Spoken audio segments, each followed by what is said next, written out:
Sejam bem-vindos. Começa agora mais um Jogo Económico. A partir de agora pode seguir-nos no site e nas redes sociais do Jornal Económico, mas também na Bola TV e agora em formato podcast. Da Operação Pretoriano aos gravíssimos incidentes em Famalicão, o tema das claques de futebol está claramente na ordem do dia e constitui um fenómeno que não ajuda à credibilização do futebol em Portugal. Este será o segundo tema para debater neste Jogo Económico, o tema da segunda parte que vamos tratar na segunda parte deste programa. Neste primeiro tempo vamos falar do impressionante valor que Sérgio Conceição já deu a ganhar à SAD do Futebol Clube do Porto, o investimento do Sporting Clube Portugal na era Ruben Amorim, mas também vamos falar de um clube da Primeira Liga que, desde que regressou ao principal escalão do futebol nacional, tem dado que falar em termos daquilo que são as transferências. Estes serão os três temas que vamos abordar no Hat-Trick desta semana.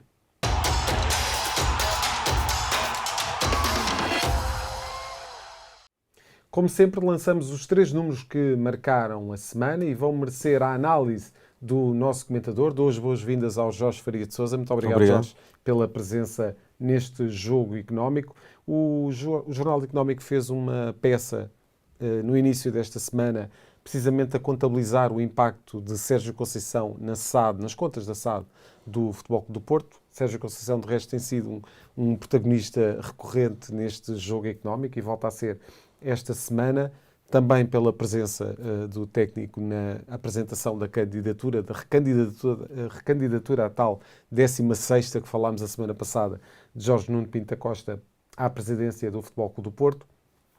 O Jornal Económico fez aqui umas contas e chegámos à conclusão que entre receitas da UEFA, fala-se da Liga dos Campeões, que é a que tem mais impacto, e também das vendas da SAD, a verdade é que Sérgio Conceição já deu a ganhar à SAD, de forma direta e indireta, um valor muito próximo dos 900 milhões de euros. Jorge, de facto, não é fácil ver um ativo destes a acabar o contrato dentro de poucos meses, mas que sinais é que este técnico também deu quando optou por marcar presença e dar o seu apoio tácito à recandidatura do atual presidente? Antes de mais, cumprimentar-te a ti e a todos os que nos estão a seguir. Eu acho que dá claramente um sinal de que num cenário, e neste momento só podemos levantar hipóteses, claro, não sabendo qual é que será o desfecho desse ato eleitoral para os órgãos sociais do Futebol Clube do Porto, num cenário em que André Vilas-Boas vença, parece-me evidente que Sérgio Conceição não continuará no comando técnico. Acho que há a haver uma renovação e um acordo entre a SAD do Futebol Clube do Porto e Sérgio Conceição será só pós-eleições e num cenário em que Jorge Nuno Pinto da Costa, na sua 16ª candidatura, vença. Que será a última, desde já. Sim, que será a última, já anunciou que será a última vez que se candidata e o último mandato ao leme do clube.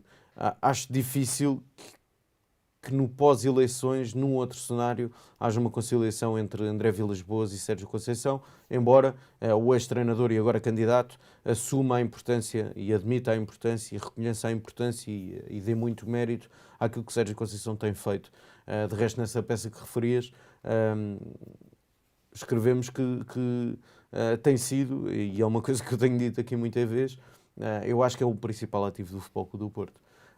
E este número não deixa de ser muito significativo, são 900 milhões de euros, que poderia ter sido muito mais, com uma melhor gestão financeira. Provavelmente será mais, não é? Nós não contabilizamos aqui sequer aquilo que são as receitas de bilheteira e outras que poderiam ser quantificadas. Evidentemente que há outros tipos de receitas que poderiam aqui entrar, mas quando falamos de mercado de transferências e de Liga dos Campeões, estamos a falar do treinador que teve desportivamente uma importância vital até para estes números que acaba por alcançar. O Futebol Clube do Porto, sob a liderança de Sérgio Conceição, tem sido a equipa portuguesa mais consistente na Liga dos Campeões, sim, que mais tem amealhado na principal prova das competições europeias, com exceção de 2 anos, ao longo destes 7, tem chegado sempre aos oitavos de final, que não deixa de ser muito significativo. E além disso, obviamente que tendo apostado em alguns jogadores, acabou por fazer encaixes financeiros importantes.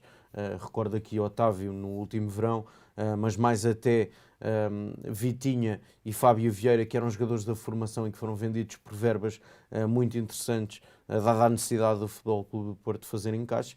Mas eu dizia que este número podia ser superior como um outro tipo de gestão desportiva e financeira, porque, como sabemos, nesta longa caminhada, e também referimos isso nessa peça que referiste, houve muitos jogadores que saíram a custo zero. E recordo-se Marega, Brahimi, o próprio Marcano, que depois é recomprado pelo Futebol Clube do Porto. Com uma outra gestão, facilmente este valor poderia ser superar muito, os 1.000 milhões. muito superior. Mesmo nesta temporada, a questão de Taremi, veremos qual é que será a utilização que irá ter na equipa, porque curiosamente sem Taremi e neste novo modelo tático do Sérgio Conceição, o Porto melhorou em termos daquilo que era o futebol produzido, estando Taremi a disputar a Taça Asiática e a 6 meses de fim de contrato. Veremos como é que Sérgio Conceição irá gerir essa situação, que de resto, uma nota que devemos deixar aqui, falávamos, recordar também a Herrera, um outro jogador muito importante. São muitos jogadores que saíram a custo zero em final de contrato.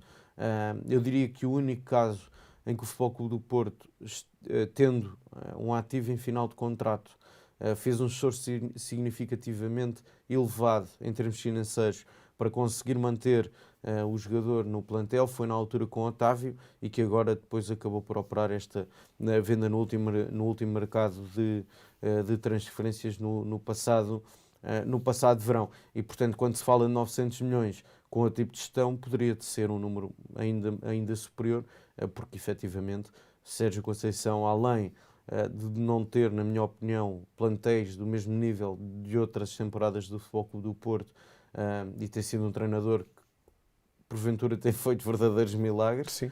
Com os plantéis que tem tido, a verdade é que pelo meio também tem lidado com esta questão de ver jogadores praticamente em todas as temporadas saírem em final de contrato, e portanto este número de 900 milhões é muito elevado, mas poderia ser superior. E muitas vezes questionado até internamente pela direção financeira da SAD. Só um curto comentário, Jorge, ainda relativamente a Sérgio Conceição. É saudável que um clube, que ainda por cima que era um clube que tradicionalmente não dependia tanto de treinadores para ter sucesso, é saudável que um clube esteja com o seu destino desportivo e se calhar financeiro tão amarrado a um nome, a um treinador? Sim, mas isso tem muito que ver também com a questão das eleições. A verdade é que eu acho que, mesmo que Jorge Nuno Pinto da Costa propusesse agora, antes das eleições, uma renovação de contrato a Sérgio Conceição, não me parece que fosse um momento adequado, havendo um ato eleitoral em abril. Eu acho que se pode discutir, efetivamente, esse período eleitoral, porque estamos a falar do mês de abril, onde o Futebol Clube do Porto estará, ou pode estar ainda em todas as provas, e a discutir todos os troféus, e é uma fase, como sabemos, decisiva da temporada, mas claramente havendo eleições num cenário em que não se sabe quem é que irá vencer, porque já o disse a semana passada, parece-me claramente que é a primeira vez que Jorge Nuno Pinto da Costa tem a liderança uma em causa, oposição, não é? E a liderança colocada em causa, pode, com o novo presidente, haver um novo ciclo. E havendo um novo ciclo, depende sempre de qual é que será a vontade dos novos órgãos sociais, se querem ou não manter o treinador. Certo, vamos ter que acelerar nos outros números do hat-trick e vamos passar para o Sporting e para aquilo que tem sido o investimento na era de Ruben Amorim, e só em jogadores do campeonato da Liga Portuguesa o Sporting já gastou, com o Ruben Amorim ao comando do Sporting, um valor de 76,9 milhões de euros. O mais caro foi Paulinho, contratado precisamente no ano do título, em janeiro de 2021, por 16 milhões de euros. Uma nota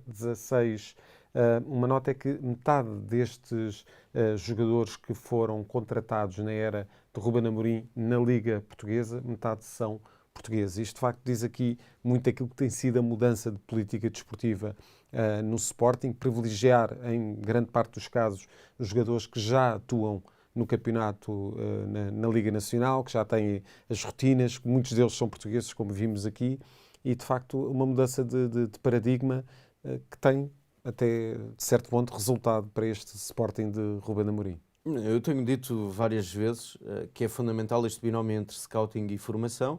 Ruben Amorim, é verdade, tem lançado muitos jovens e o Sporting já fez grandes vendas com jovens da formação lançados por Ruben Amorim, mas neste aspecto, Ruben Amorim tem olhado muito para a Liga Portuguesa e salvo as raras exceções, a verdade é que os jogadores que o Sporting tem recrutado no mercado interno têm tido sucesso. Certo. Olhamos, Paulinho é um dos jogadores E são muito para jogar. utilizados. E são para jogar. E E sempre muitas a jogar. vezes isso não Nuno acontece. Santos, estamos a falar na altura de uma transferência a rondar os 4 milhões de euros proveniente do Rio Ave, estabeleceu-se como titular indiscutível e já vai para a quinta, já está a realizar a 4ª temporada ao serviço do Sporting e tem sido determinante e até já a jogar em várias posições. No ano do título jogava numa das 3 posições da frente, mais tarde adaptado à ala esquerda, e a verdade é que tem evoluído muito e é sempre muito importante, e basta olharmos para os números, sempre acima de 10 assistências e de uma dezena de golos. Há outros casos evidentes onde o Sporting conseguiu aliar o sucesso desportivo e o rendimento desportivo a vendas muito significativas, e o Manuel Ugarte é um desses casos. O Sporting acaba inicialmente por contratar o Ugarte ao Famalicão, onde comprou na altura 50% do passe, fez um negócio posterior onde adquiriu, se a memória não me falha, mais 40%, ficando o Famalicão apenas com 10%, e depois viu sair o Manuel Ugarte para o Paris Saint-Germain pela cláusula de rescisão de 60 milhões. E, portanto, se olharmos para estas contratações, podíamos juntar aqui Pedro Gonçalves e outros, que claramente a médio e longo prazo, Marcos Edwards, recrutado ao Vitória Sport Clube, Diomande, recrutado ao Mafra, embora o seu passo pertencesse ao Midtjylland.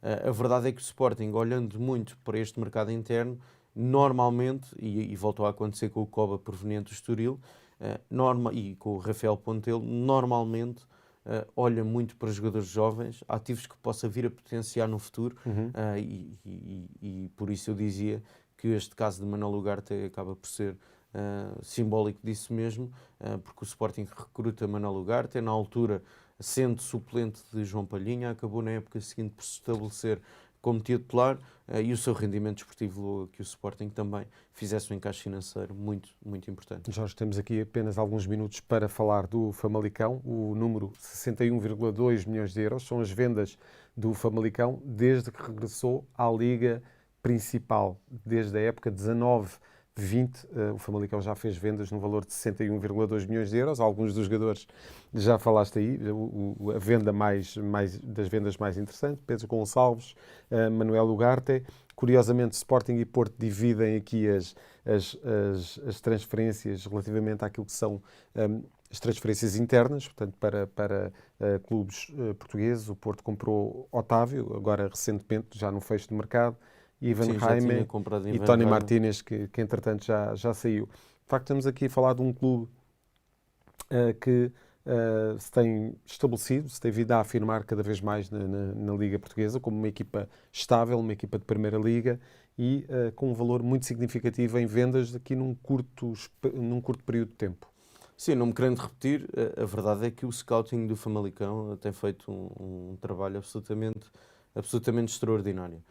Além disso, destacar também a evolução que tem tido o clube na formação e a época que fizeram, nomeadamente o Sub-19 do Famalicão na última temporada. Mas se olharmos para os jogadores que acabam por contratar, têm este perfil. Jogadores jovens, de grande potencial, que chegam à Liga Portuguesa e têm a oportunidade de jogar minutos de competição, e aqueles que têm dado nas vistas têm arrumado para outros projetos. Falámos aqui de Pedro Gonçalves, Manuel Ugarte, Ivan Jaime, Otávio e Tony Martínez para o Futebol Clube do Porto. Acho que há um caso, para mim, evidente, aliás, 2 casos evidentes de jogadores que acredito que na próxima temporada irão para outro emblema, e falo de Gustavo Sá, um jogador internacional jovem por Portugal, e que é um dos indiscutíveis para João Pedro de Sousa, e também Yusuf, o médio defensivo de grande qualidade e que tem feito grandes exibições, sendo ele também muito jovem. Eu acho que será um encaixe financeiro que o Famalicão irá fazer. De resto, se olharmos para este mercado, é curioso percebermos que o Famalicão contratou, a título de exemplo, 2 jogadores. Sorriso, proveniente do Bragantino, um jogador que tinha sido importante na última época para Pedro Caixinha, no Clube Paulista, e por outro lado, Ian Custódio, um jogador com formação do Palmeiras, mas muito jovem. E, portanto, se olharmos para Há estas... sempre aqui um critério de qualidade, não é? Este critério de apostar em jogadores jovens com talento, com potencial, obviamente não vão acertar sempre, mas que têm tido, de facto, uma percentagem de acerto muito elevada e isso lhes tem permitido fazer encaixes financeiros importantes, sem dúvida nenhuma, e não deixa de ser significativo que também os próprios grandes em Portugal olhem muito para este projeto do Famalicão como uma boa fonte de jogadores que, sendo contratados ao Famalicão, já estão adaptados à Liga Portuguesa, já conhecem a realidade do futebol português, e o que leva que depois tenham uma adaptação mais rápida ao clube de destino. Jorge, muito obrigado. Voltas para a terceira parte, para as escolhas da semana. Para já vamos continuar a falar da Liga Portuguesa, mas não pelos melhores motivos. É já a seguir na segunda parte do Jogo Económico.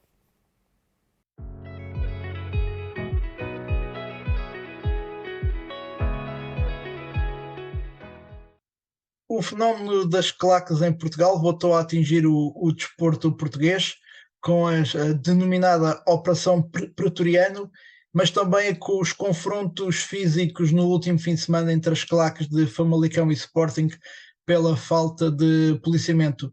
Daniel Seabra, antropólogo e professor universitário com obra publicada sobre este fenómeno das claques em Portugal, é mais uma vez convidado neste Jogo Económico. Professor, mais uma vez agradeço-lhe a sua presença em mais uma edição do Jogo Económico e começava precisamente por aqui, a partir daquilo que já se conhece desta Operação Pretoriano, que conclusões é que podemos tirar sobre este fenómeno das claques no nosso país?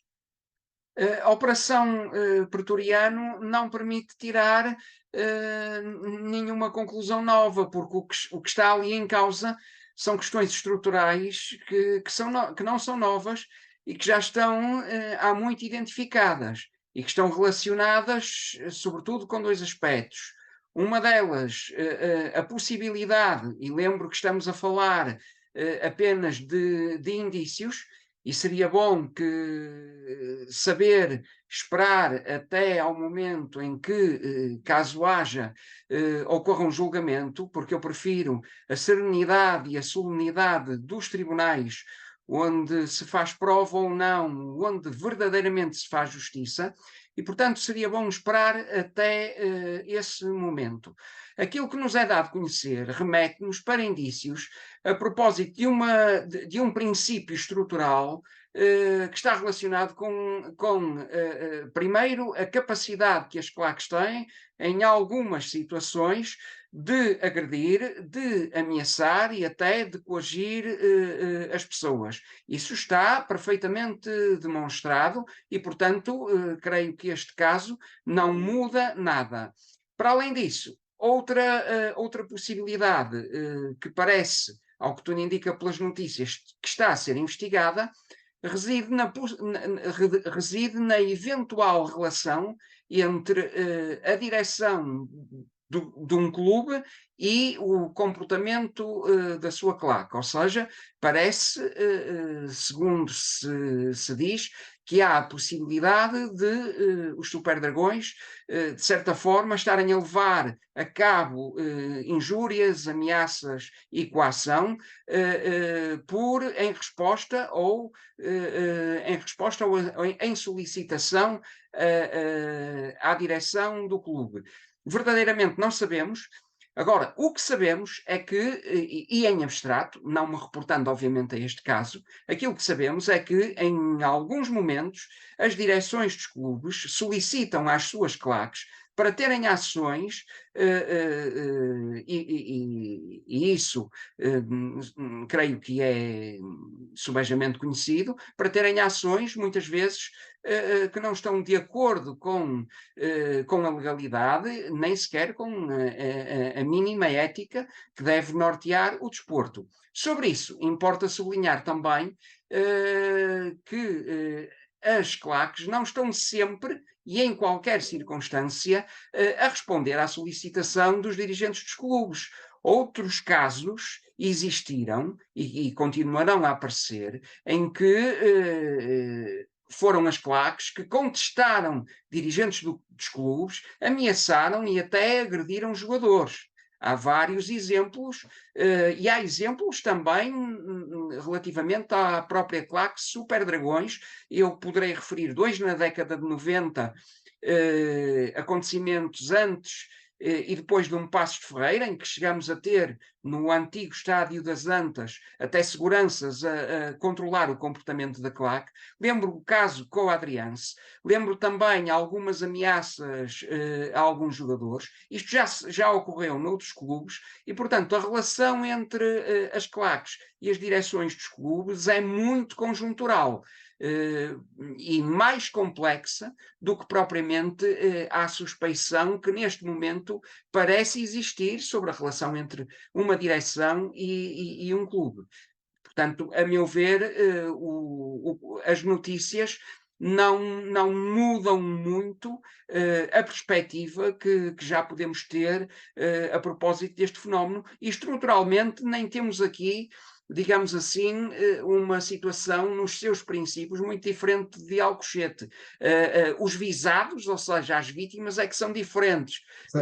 Recordo que no tempo de Bruno Carvalho, o mesmo esteve detido, precisamente com suspeita, em função da suspeita de estar associado a eventuais ordens relativamente ao comportamento da Juveléu. Mais tarde, Bruno Carvalho foi absolvido, assim como foram absolvidos outros elementos que estiveram, por exemplo, 1 ano detidos e depois, em julgamento, nem sequer foi feita uma acusação. E por isso é que eu gostaria de ter, digamos, algum cuidado, porque penso que a presunção de inocência é um valor absoluto, absolutamente inviolável, e por isso eu prefiro, como lhe disse, a serenidade e a justiça dos tribunais do que propriamente o mediatismo que está hoje presente no nosso cotidiano a propósito deste assunto. Exatamente, mas pegando até nessa relação de proximidade que falou entre direção e claques, vimos no último fim de semana o presidente do Futebol Clube do Porto, Jorge Nuno Pinto da Costa, apresentar a sua candidatura para um novo mandato e durante essa apresentação a manifestar o seu apoio ao líder dos Super Dragões que se encontra detido para esta altura. Não é pouco saudável haver uma relação tão próxima entre uma direção e uma claque, principalmente no Futebol Clube do Porto, como temos vindo a ver ameaças dessa própria claque a outras candidaturas, nomeadamente de André Vilas-Boas, recordando que esta operação pretoriana parte precisamente por tudo aquilo que aconteceu naquela Assembleia Geral de novembro. Neste contexto, poderá haver, de facto, um apoio pessoal, mas é óbvio, e sobre isso eu gostaria de lhe recordar que o Futebol Clube Porto moveu processos disciplinares. Alguns desses processos disciplinares estão em curso e alguns sócios estão a ser visados.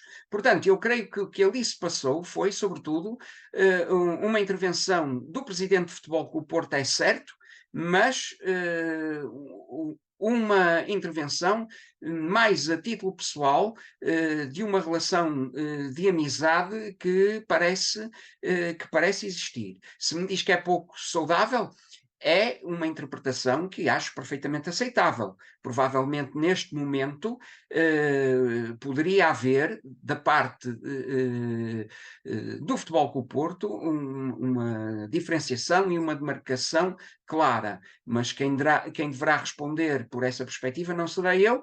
Gostaria de lhe dizer outra coisa. Eu sou um defensor, e o tempo tem-me dado razão, relativamente à existência de compromissos e consensos operacionais entre as direções dos clubes e as claques de futebol. Porquê? Por uma razão muito simples. Porque, primeiro, ela está prevista na legislação. Ou seja, o apoio às claques, desde que as mesmas se constituam como associações nos termos gerais de direito, este apoio está previsto desde que seja protocolado e transparente.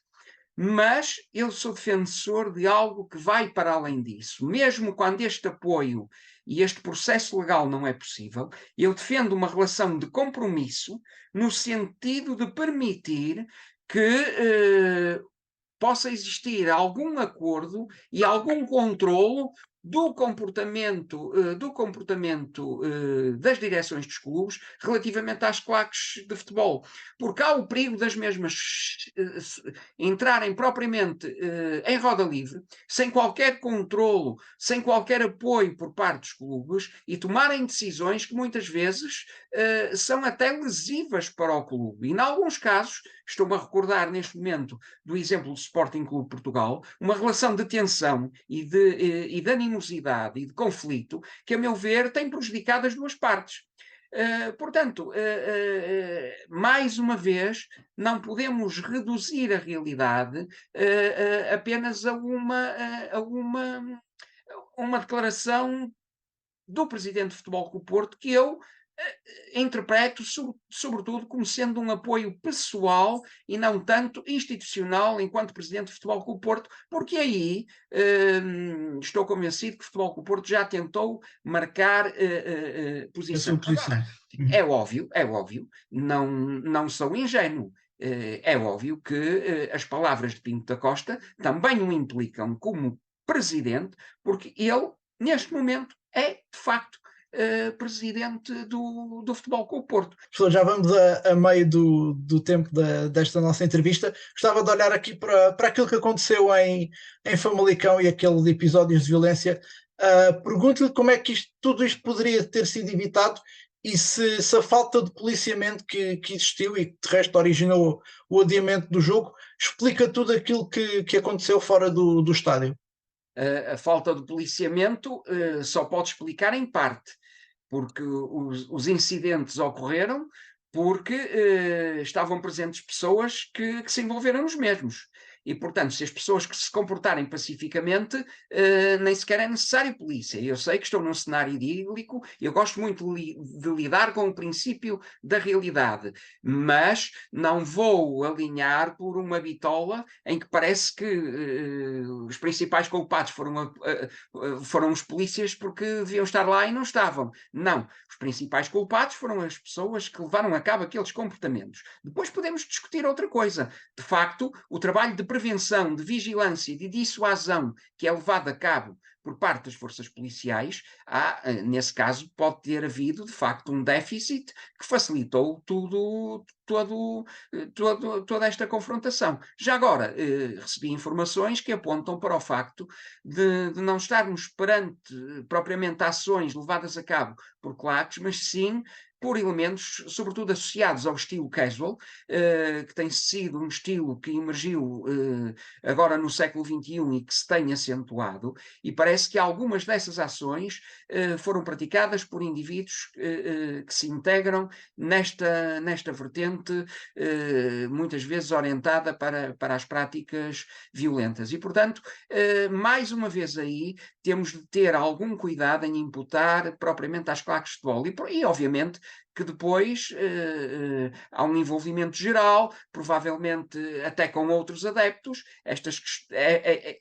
Estas situações de violência, quando começam, às vezes percebe-se como se começam, às vezes até isso é difícil perceber, nunca se consegue saber e nunca se consegue controlar muito bem, sabe-se lá às vezes como acabam. E já agora, eu percebo perfeitamente que estejamos sem tempo, porque estas questões têm uma análise complexa, com várias dimensões, várias vertentes, que muitas vezes não se conseguem encaixar nos ditames e nos tempos da comunicação social. Eu isso acho perfeitamente compreensível. Sim, nós vimos, por exemplo, que a Inglaterra foi possível banir o hooliganismo, tocou precisamente nesse ponto dos casuals e dos ultras. Perguntava-lhe muito sucintamente como é que as autoridades portuguesas podem atuar de forma a evitar ou pelo menos a prevenir este tipo de comportamentos. Lamento muito, mas vou ter de veementemente contraditá-lo. Criou-se essa ideia repetida, instituída, constantemente referida, que a Inglaterra que se baniu do hooliganismo. Não corresponde minimamente à verdade. basta consultar os relatórios policiais, sobretudo nas divisões secundárias, basta ter acesso às redes sociais e a grupos nas redes sociais e até em perfis de Facebook. O hooliganismo está longe de estar banido e está até a agravar-se, não há qualquer dúvida acerca disso. E eu percebo que Mas o que relatórios eu falava era policiais... pelo menos o ambiente dentro do estádio, já não se vê aquele ambiente de confronto e de violência dentro Nos do estádios, estádio. nos estádios da primeira divisão, mas já se vê nos outros. Eu lembro recentemente que houve alguém que, por aceder e tocar num treinador de futebol, levou 8 anos de interdição. E, portanto, mesmo na Primeira Liga, alguns incidentes acontecem. E nós não deixamos de ter o liganismo só porque eles deixaram de ocorrer dentro dos estádios, porque eles são ainda mais perigosos fora dos estádios. Ainda esta semana eu recebi imagens de confrontos entre adeptos do Brighton e do Crystal Palace, julgo eu. E, portanto, eu percebo que os relatórios policiais sejam documentação de mais difícil acesso, mas se tivermos em conta a bibliografia internacional e livros que são publicados em Inglaterra sobre o liganismo, eles desmentem claramente essa ideia, e mesmo em Portugal já há jornais, ainda recentemente o Record publicou uma reportagem acerca disso, que desmentem por completo essa ideia, e essa ideia muitas vezes ainda é reforçada com outra perspectiva, que é esta, dizer que os ingleses acabaram com as claques, quando em Inglaterra nunca existiram claques nos termos em que nós as conhecemos em Portugal ou em Itália. Portanto, esse mito tem de acabar de uma vez por todas, porque nos leva a pensar que o problema está resolvido. Relativamente às soluções... Sim, sim, só de forma muito sucinta, que já estamos perto do fim, ainda tinha aqui mais uma questão para colocar. Vamos lá, relativamente às soluções, nenhuma delas é fácil, e eu não tenho qualquer ilusão que vamos banir ou vamos acabar com a violência ou que vamos chegar à violência zero. Agora, tem-se feito muito. Se tivermos em conta o tempo longo na generalidade dos eventos desportivos, a violência tem vindo a decrescer. No entanto, está a emergir uma nova violência, que é uma violência sobretudo associada a pequenos grupos. Essa sim parece-me extremamente preocupante, e ainda recentemente tive informações que denotam que provavelmente estamos já a entrar num perfil muito associado ao típico hooliganismo. E se eu outrora dizia que tínhamos hooligans em Portugal e mas não tínhamos um problema do hooliganismo estruturado, hoje já não prefiro essa posição. Apesar de tudo, eu acho que se está a trabalhar bem. O desempenho policial é cada vez melhor. Está a faltar uma vertente, que é uma vertente, sobretudo, educativa, e uma vertente orientada, sobretudo, para a prevenção e para o consenso e para o estabelecimento como disse, consensos operacionais que tendem a pacificar e que tendem a permitir que a violência deixe de fazer sentido no contexto desportivo. Agora, se esperam uma solução mágica, não temos. A história do futebol e a história do desporto, e sobretudo a de futebol, mais a de futebol, teve sempre associada a história da sua própria violência. Portanto, agora, há um pormenor interessante. Aquilo que se verifica é que, provavelmente, as sociedades estão a ficar cada vez menos tolerante com essa violência, e o facto dela aparecer muito não significa que exista mais. Agora temos mais acesso a ela, não só pela comunicação social, que está muito mais presente, mas também porque hoje qualquer pessoa pega num telemóvel e divulga esta violência. Temos cerca de 2 minutos. Tinha aqui uma última questão.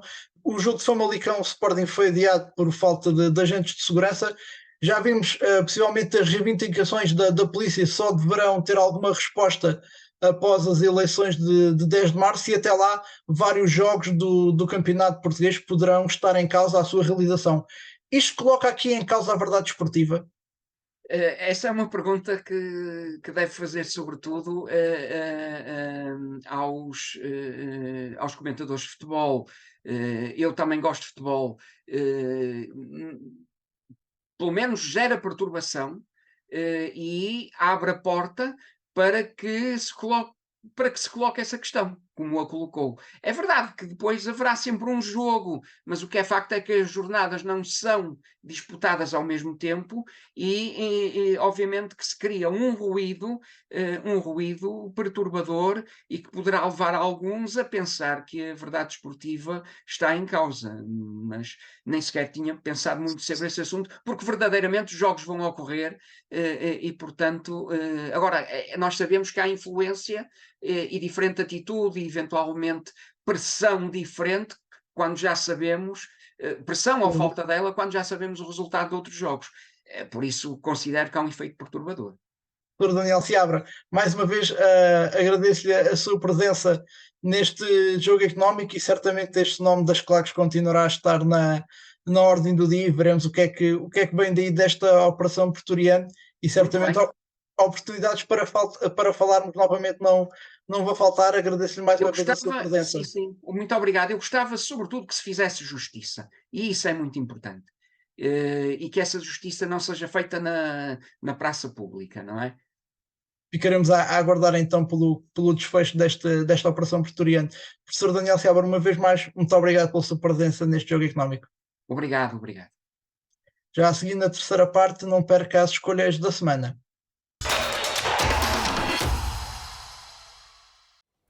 Estamos de volta para a terceira parte do jogo económico e para as escolhas desta semana. O Jorge Faria de Sousa escolheu Diogo Jota para falarmos de elogios pouco comuns de Jürgen Klopp ao futebol português. Sim, mas parece-me com razão. Nós temos vindo a dizer que os clubes portugueses têm tido enorme sucesso na aposta na formação e há claramente clubes a criar até melhores condições. Basta olhar para o trabalho que o Sporting Clube Braga fez na criação da sua própria academia, seguindo o exemplo do Sporting e Benfica, para ter cada vez melhores condições para que os jovens se possam desenvolver.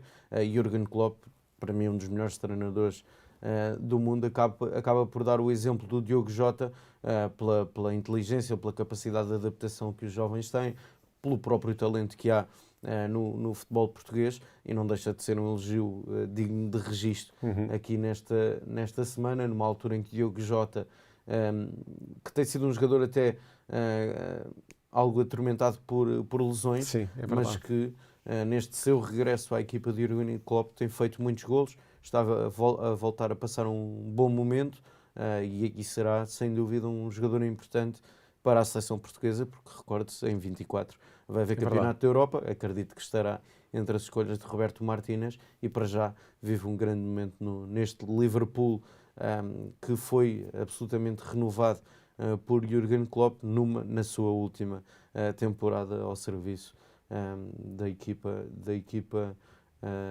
Liverpool e, portanto, acaba por dar Diogo Jota como exemplo, mas é um grande elogio ao futebol de formação em Portugal. E não só porque o Jürgen Klopp teve, assim de cabeça que eu me lembro, teve também nesta quase década que esteve à frente do Liverpool. Já noutra ocasião tinha elogiado a Liga Portuguesa. Teve o Fabinho, que jogou há alguns anos na Liga Portuguesa, apesar de não ter tido grande destaque, mas também Darwin Núñez, que foi aqui, foi em Portugal, e Luís Dias também, que foi na Liga Portuguesa, que se afirmaram e que conseguiram o desenvolvimento necessário para chegar então a uma Premier League e se ingrar como jogadores, como profissionais. Jorge, nós vamos passar aqui para o teu número desta semana, é o nosso aniversariante da semana, não é uma rúbrica, mas podia ser Cristiano Ronaldo, 39 anos. Acaba por ser destacar aqui a capacidade que o Cristiano tem tido, com a idade que tem, a disponibilidade física que ainda tem, a disponibilidade para competir, nomeadamente ao serviço da seleção.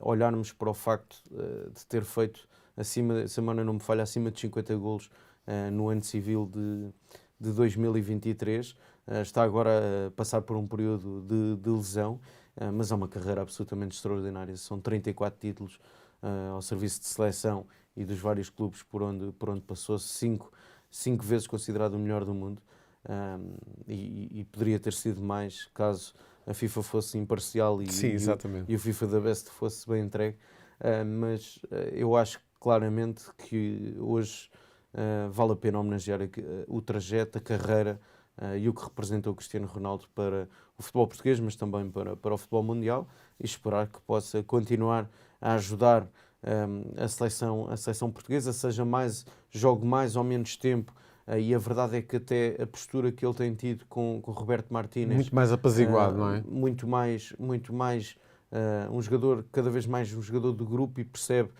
e vai percebendo também que provavelmente já não tem as condições para jogar a tempo inteiro ao serviço da seleção, embora, curiosamente, recentemente, Roberto Martínez disse que o Cristiano está preparado até para jogar 2 jogos em 4 dias e que não haveria problema. Agora, claramente, um dos melhores de sempre da história do futebol mundial, e que nós tivemos o privilégio de acompanhar esta extraordinária carreira. Acredito e não tenho dúvidas que estará no Europeu 2024, veremos se estará ou não no Mundial 2026. Provavelmente o Europeu 2024 será então o retirar da seleção. Vamos ver se será essa a decisão de Cristiano Ronaldo, mas também da Federação Portuguesa de Futebol. De resto, será a partir de uma decisão conjunta, mas esse será um tema naturalmente para falarmos numa próxima edição do Jogo Económico. Jorge, muito obrigado pela presença neste programa. Voltamos para a semana, sempre com os números que contam